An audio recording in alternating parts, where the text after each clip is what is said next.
رسول اکرم صلی اللہ تعالی علیہ وسلم کا یہ دین کمپلیٹ ہے، مکمل ہے۔ اب آپ سنیے، قرآن پاک نے جب یہ فرما دیا کہ دین مکمل ہو گیا، یہ وعدہ، یہ دعویٰ کسی اور دین میں نہیں ہے، صرف اور صرف اسلام میں ہے کہ یہاں پیدا ہونے سے لے کر کے وفات تک کے مسئلے اللہ تعالیٰ نے تمہیں بیان کر دیے۔ وَلَا رَطْبٍ وَلَا يَابِسٍ إِلَّا فِي كِتَابٍ مُبِينٍ، کوئی خشکی کی چیز بھی نہیں ہے، کوئی تری کی چیز بھی نہیں ہے جس کو قرآن نے بیان نہ کیا ہو۔ رب تبارک و تعالیٰ نے ساری چیزیں بیان فرما دی، تمہاری شریعت کمپلیٹ ہے۔ آج تمہیں اپنی زندگی گزارنے کے لیے لا، قانون کسی ایرے غیرے کے پاس سے لینے کی ضرورت نہیں، اسلام ہر قانون تمہیں دیتا ہے، چاہے بچوں کے معاملات ہوں، چاہے جوانوں کے معاملات ہوں، شوہر بیوی کے حقوق ہوں، ماں باپ کے حقوق ہوں، استاد شاگرد کے معاملات ہوں، پڑوسیوں کے حقوق ہوں، تجارت کے، لین دین کے، نکاح کے، خلا کے، عدت کے، طلاق کے، سارے مسائل پورا کا پورا تفصیل کے ساتھ اسلام تمہیں دیتا ہے۔ اس طرح کا کوئی لا پوری دنیا میں نہیں ہے جس طرح اسلام کے پاس ہے۔ ظاہر سی بات ہے، جب اسلام کے پاس اتنا بڑا مکمل نظام ہوگا تب تو پھر یہ ٹارگٹ نمبر 1 پوری دنیا میں ہوگا ہی ہوگا۔ یوں ہی اسلام سے لوگ نہیں چڑھتے، یوں ہی اسلام سے نہیں نفرت کرتے۔ ظاہر سی بات ہے کہ حسینوں سے ہی حسد ہوتا ہے، کوڑی سے کون حسد کرے گا؟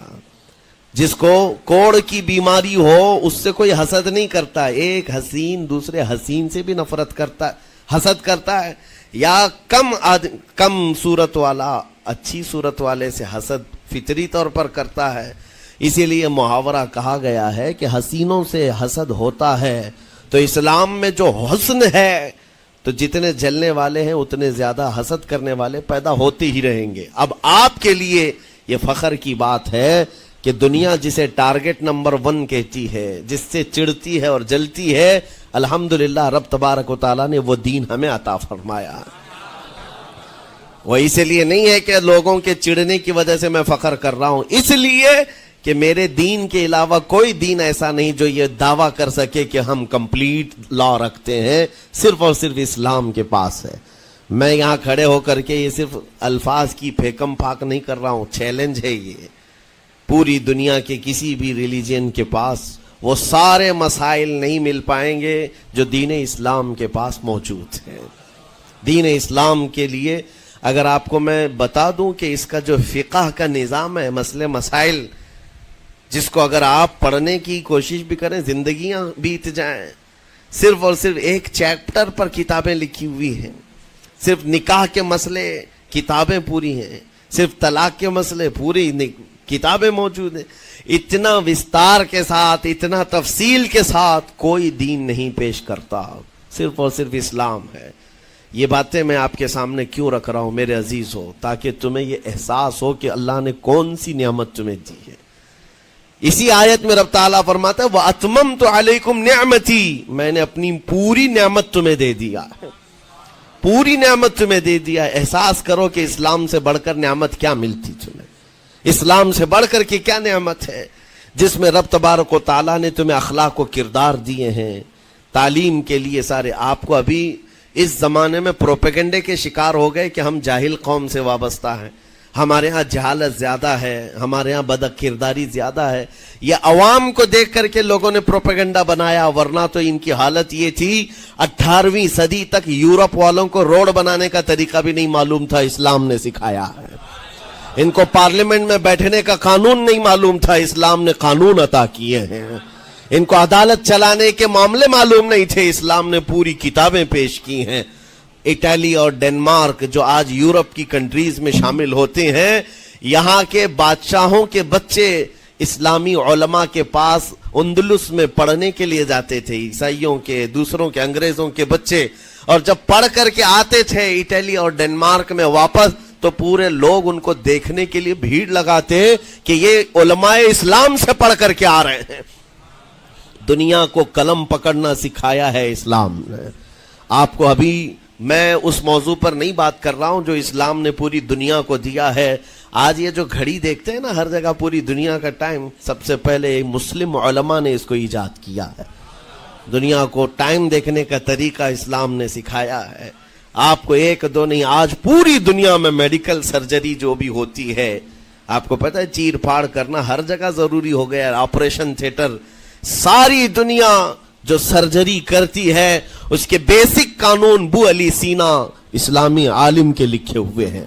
آج بھی امریکہ کی یونیورسٹی میں یہ کتاب داخل ہے، کیلیفورنیا میں. اس اسلامی علماء نے جو پوری دنیا کو دیا ہے وہ ایک الگ ٹاپک ہے.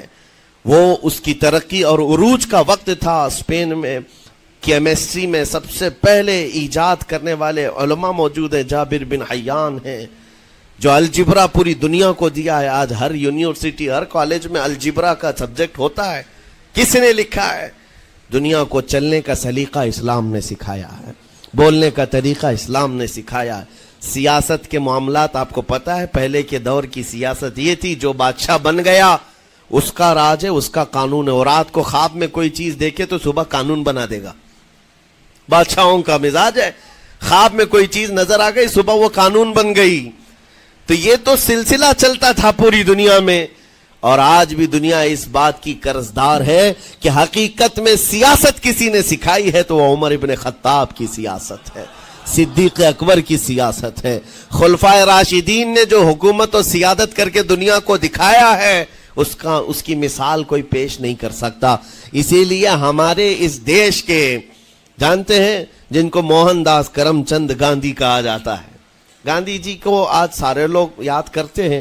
گاندھی نے یہ کہا ہے، اپنے دور کے حکومت چلانے والوں کو مثال اگر کوئی دے سکتا ہوں تو ابو بکر اور عمر کی دے سکتا ہوں، کیونکہ یہ کالپنائیں نہیں ہیں، یہ خیالی نہیں ہیں، یہ فیلڈ میں اترے ہوئے لوگ ہیں. وہ صدیق اکبر اسلام نے دیا ہے جس نے پوری دنیا کو فاقہ کشی میں خود رہ کر کے لوگوں کی بھوک مٹانے کا سلیقہ عطا کیا ہے. اس عمر ابن خطاب کو اسلام نے دنیا میں پیش کیا ہے، جس عمر فاروق کا حال یہ ہے پورا مدینہ رات کو سوتا ہے اور یہ خلیفہ وقت گلیوں میں گشت کر رہا ہوتا ہے کہ کوئی بھوکا نہ سو رہا ہو. آپ کو پتہ ہے وہ عمر ابن خطاب رات کے وقت گزرتے ہوئے ایک گھر کے قریب سے جا رہے ہیں تو دیکھا ایک مرد باہر بیٹھا ہوا ہے، اندر سے رونے کی آواز آ رہی ہے. اس کے مرد سے پوچھا آپ نے، وہ نہیں پہچانتا تھا. آپ کبھی حجاب ڈالتے، کبھی پردہ ڈالتے اور رات کو گلیوں میں مدینے کے گشت کر رہے ہوتے. اس مرد سے پوچھا کیا معاملہ ہے؟ کہا کہ میری بیوی کے بچے کی ولادت کا وقت قریب آ گیا ہے، درد ذہ میں مبتلا ہے اور گھر میں کوئی نہیں ہے، تکلیف ہے. جانتے ہو حضرت عمر فاروق رضی اللہ تعالیٰ عنہ اپنے گھر سے اپنی بیوی کو، اپنی بیٹی کو، اپنی بہو کو بلوایا اور کہا جاؤ یہاں پر گھر میں بچے کی ولادت ہونے والی ہے، اس کی تیمارداری کر. صبح تک خلیفۃ المسلمین کے گھر کی عورتیں ایک غریب کے گھر کی عورت کی تیمارداری کر رہی ہیں.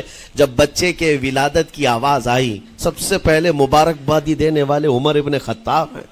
اس سے کہتے بھائی تمہیں مبارک ہو، اللہ نے بیٹا عطا فرمایا. وہ خوش و خرم ہے کہ میرا کوئی رشتہ دار نہیں ہے، اجنبی رات کو آیا ہے اور مجھے مبارکبادی بھی دیا، میرے گھر کے سارے کام کاج بھی اٹھا لیا اور اپنی پیٹھ پر گھر سے بوریا لا کر کے آٹے اور راشن کا اس گھر میں پہنچایا اور کہا خوش و خرم رہو، اللہ نے تمہارے گھر میں برکت دی ہے. صبح اٹھ کر کے وہ لوگوں کو بتا رہا ہے اللہ نے رات کو ایک عجیب فرشتہ بھیجا، میرے گھر میں اکیلی عورت تھی، درد ذہ میں مبتلا تھی، 3 عورتیں بھی آئی اور ایک مرد بھی آیا، رات بھر میرے ساتھ بیٹھا رہا، مجھے کھلایا پلایا بھی، میرے گھر کی تیمارداری بھی کر کے گیا. لوگوں نے کہا جانتے ہو کون تھا؟ وہ عمر ابن خطاب امیر المومنین تھے.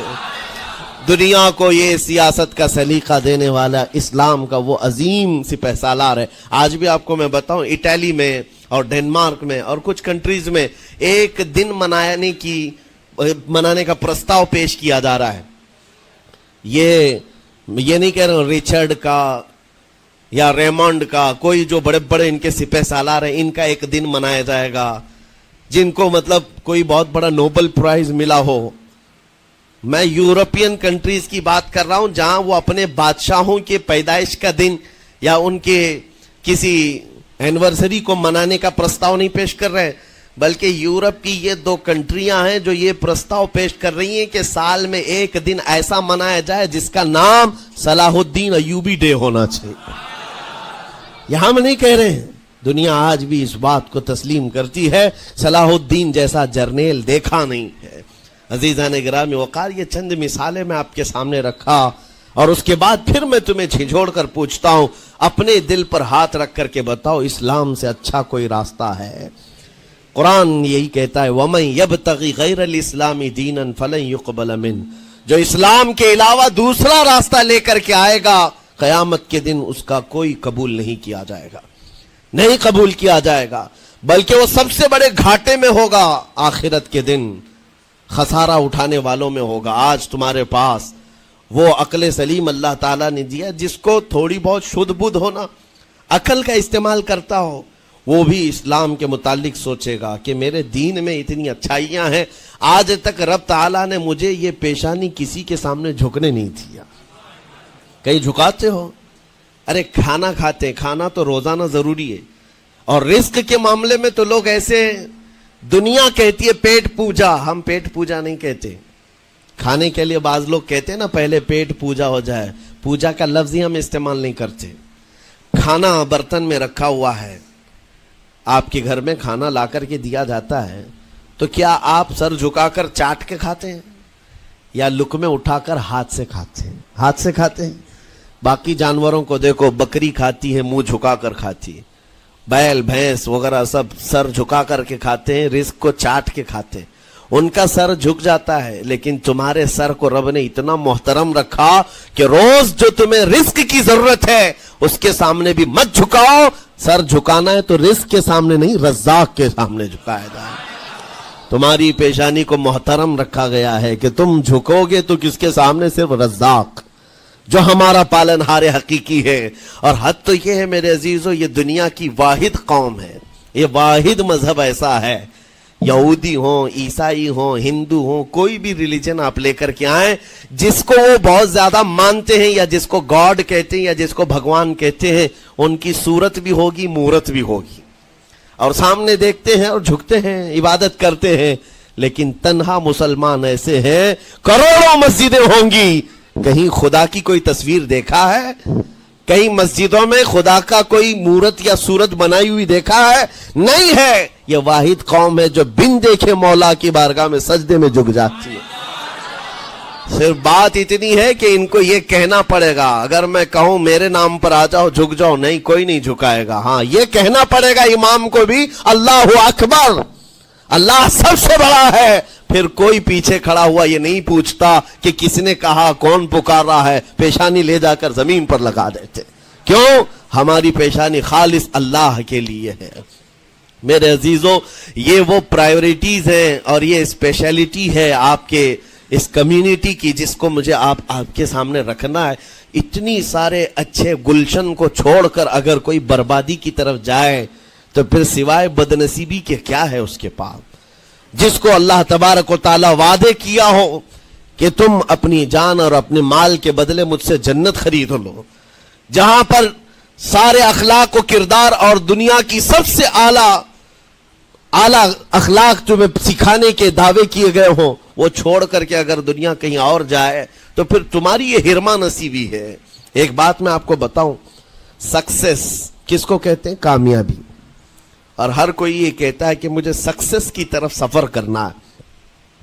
10ویں پاس نوجوان کو بھی پوچھیں کہ کوئی بھی کورس کر رہا ہے، آگے جا رہا ہے، کیوں جا رہا ہے؟ کچھ سکسیسفل لائف گزارنا ہے، کامیاب زندگی گزارنا ہے، اس کے لیے دروازے کھٹکھٹا رہا ہے۔ تمہیں پتا ہے ان مسجدوں کے میناروں سے جو آواز گونجتی ہے اذان کی، اس میں ایک لفظ آتا ہے، سارے لفظ تو آپ کو یاد ہوں گے، اللہ اکبر بھی کہا جاتا ہے، اشہد ان لا الہ الا اللہ بھی، اشہد ان محمد رسول اللہ بھی ہے۔ اس کے بعد ایک لفظ پکارتا ہے مؤذن، حی علی الصلاۃ۔ حی علی الصلاۃ کا مطلب ہوتا ہے آؤ نماز کی طرف، آؤ نماز کی طرف۔ اس کے بعد ایک اور لفظ پکارتا ہے حی علی الفلاح، جس کا معنی معلوم ہے آپ کو؟ مؤذن یہ کہتا ہے آؤ کامیابی کی طرف، آؤ کامیابی کی طرف۔ ٹوٹل یہ دن میں 10 بار مؤذن پکارتا ہے، فجر میں 2 بار، ظہر میں 2 بار، عصر میں 2 بار، مغرب میں 2 بار، عشاء میں 2 بار۔ کتنی مرتبہ پکارا؟ 10 بار پکارا تمہیں، آؤ کامیابی کی طرف۔ لیکن ایک بات یاد رکھو، یہ پکارنے والے مؤذن کی حالت مت دیکھو کہ یہ پکار رہا ہے، بلکہ یہ رحمان کی صدا ہے، یہ اللہ کی صدا ہے جو تمہیں بلا رہا ہے. یہ تو اپنی آواز اور اپنے الفاظ سے ترجمانی کر رہا ہے اور تمہیں اللہ کی صدا تمہارے تک منتقل کر رہا ہے, لیکن حقیقت میں بلانے والا کون ہے؟ اللہ ہے. مسجدوں میں بلانے والا کون ہے؟ اللہ ہے. اللہ کی صدا پر آپ آ رہے ہو. اب سوچو, جو رحمان تمہیں 10 مرتبہ دن میں یہ بات پہنچا رہا, آؤ کامیابی کی طرف, آؤ کامیابی کی طرف, تم اس چیز کو چھوڑ کر کے کامیابی ان لوگوں کے سامنے ڈھونڈنے نکلے جن کو پیشاب کرنے کا سلیقہ نہیں معلوم, جن کو کھانے پینے کے طور طریقے نہیں معلوم. ان لوگوں کے پاس ہمارے بچے اگر کامیابی ڈھونڈیں گے تو بات یہی ہے, ٹوپی کو سر پر پہنو تو اچھا لگے گا, لیکن دوسری جگہ پہننے لگے تو بیوقوف کہیں گے, ظلم کر رہے ہو ٹوپی کے ساتھ. اسی طرح میں کہتا ہوں مسلمان کو, اللہ کی بارگاہ میں آ جانا سب سے بڑی کامیابی ہے, اور اگر دوسروں کے ہاں در در بھٹکتا ہے تو گویا کہ اس نے اپنی حیثیت کو ہی گرا دیا ہے. اسی لیے اقبال نے کیا کہا تھا, بہت اچھی بات, کہ وہ ایک سجدہ جسے تو گراں سمجھتا ہے. گراں کا مطلب کیا؟ بھاری.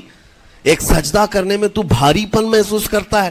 وہ ایک سجدہ جسے تو گراں سمجھتا ہے, ارے 1000 سجدوں سے دیتا ہے آدمی کو نجات.